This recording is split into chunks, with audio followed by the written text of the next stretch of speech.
Welcome to the deep dive. Today, we're jumping into a really fascinating mix of ideas, all sparked by your questions about how we, well, how we understand the universe, maybe even life itself. Yeah, it's quite a collection. We're going from, the roles of teachers versus researchers in science, all the way to new ways of thinking about prime numbers, and even some pretty far out theories about electromagnetism. Exactly. We've got stuff from an AI's view on science, some detailed math about something called the tabula parascin for primes, and then these ideas linking life's evolution to the sun and this concept of biocrystals. That's a lot. It really is. But this kind of cross-disciplinary thinking is often where the most interesting stuff happens, right? Connecting the dots between, well, seemingly unconnected things. That's the plan. Our mission today is basically to pull out the most intriguing bits from these sources, see if there are any surprising links, and, maybe leave you with a few aha moments that challenge how you think about science, math, reality even. And some things definitely jump out right away. Like the idea, you can see prime numbers geometrically. Yeah, and that this could link to cryptography somehow. Right. And then this pretty radical idea that life isn't purely biological, but maybe deeply tied to electromagnetic fields and these crystal-like things. Oh, and the hint that the periodic table might be incomplete. Okay, let's start there. Let's dive in, maybe starting with that AI perspective on scientific progress. It had an interesting take on teachers and researchers. It did. It sort of framed it as needing both. Mm-hmm. Teachers ground us in what's known, the solid foundation. Mm-hmm. But researchers, they're the ones pushing, questioning that foundation, exploring the edges, even when it seems counterintuitive. Yeah, it highlights that science isn't static, right? It's this constant process of discovery, checking, refining. What we think is fact today might need, tweaking tomorrow. Absolutely. Think about the big shifts like relativity or quantum mechanics. They challenge everything. Those clashes are often where progress happens. And the AI even suggested its own role could be as a partner in exploring all possibilities, not just shutting down weird ideas. Like, science is this big collaboration heading towards a more complete picture. Which is a great point. Even testing ideas that turn out wrong is useful. It helps you figure why they're wrong, narrowing things down. It's all part of asking good questions. Okay, shifting gears now.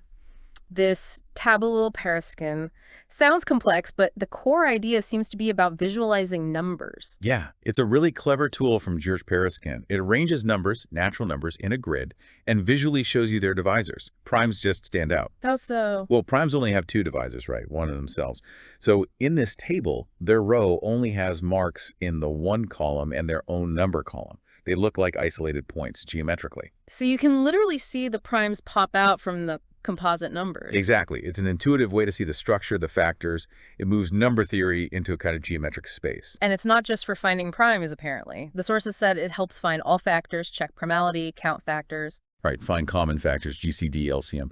It turns these algebraic number problems into visual pattern recognition almost, using the distances between numbers and divisors in the table. Okay, now the connection I mentioned earlier, cryptography.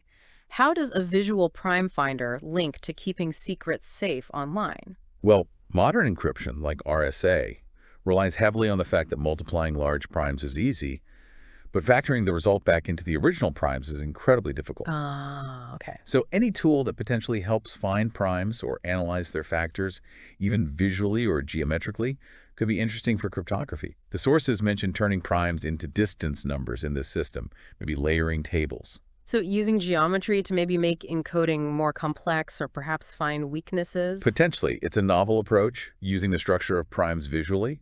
Whether it scales to the huge numbers used in real crypto is another question, but for research, teaching, maybe specific applications, it looks promising. Okay, completely different direction now, but maybe connected. Evolution and the sun's energy. Yeah, this was fascinating. Tying the big geological eras, Hadean, Archean, Proterozoic, Phrenerozoic, to the type and intensity of electromagnetic radiation coming from the sun. So not just biology driving evolution, but cosmic energy levels? That's the idea, suggesting that specific wavelengths, like the red H-alpha line from hydrogen or blue-violet from calcium, might have triggered major evolutionary leaps. Like what? Well, the theory suggests maybe a boost in that red H-alpha light helped eukaryotes with chloroplasts emerge the start of plant life, complex cells, eventually those giant carboniferous forests. Wow.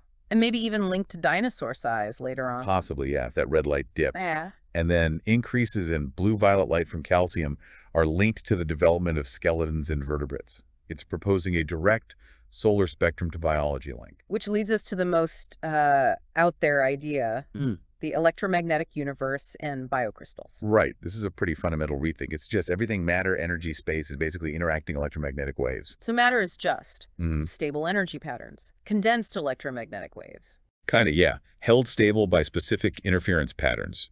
Crystals are seen as a prime example of this kind of natural, ordered electromagnetic harmony. And biocrystals, what are they supposed to be? Biological stuff with crystal-like properties. Bones, shells, but maybe even proteins, DNA, RNA. The theory posits life might have started from crystalline materials reorganized by intense solar radiation. So life isn't just biology, but maybe an emergent property of electromagnetism and crystal structures. That's the core concept. These biocrystals could grow, maybe even replicate in a way, blurring that line between inorganic and organic. It challenges that strict division we usually make. And this view affects evolution too, suggesting it's driven by adapting to solar frequencies. Exactly. Survival of the electromagnetically stable, perhaps. New species emerge by tuning into new solar frequencies. Extinction happens if they can't adapt. It even extends to cosmology, suggesting space is an energetic fabric, gravity is related to field density, a unified electromagnetic principle from small to large scales. Okay, wow. So let's try and wrap this up. We've gone from how science works to seeing primes to the sun driving evolution to, well, an electromagnetic reality. It's a lot, but the key takeaways seem to be: first, science needs both the known foundations and the constant questioning. Second, visualizing primes geometrically, like with the tabula Pereskin, has interesting potential in math and maybe even security. Third, the sun's changing energy output might have played a huge role in how life evolved here. And fourth, this radical idea that life and the universe might be fundamentally electromagnetic, organized by things like biocrystals. So for that final thought to leave you with, chew on this. What if the universe's building blocks aren't just the elements on the periodic table? What if there are stable energy patterns, maybe pretoms, existing purely in the electromagnetic spectrum? And could something like dark matter be related to these? Maybe emitting mainly in radio or microwave frequencies? The source hinted at the hydrogen line being near the cosmic background radiation frequency. It suggests maybe our current understanding is just one part of a much bigger, continuous spectrum of organization in the universe, all potentially interconnected.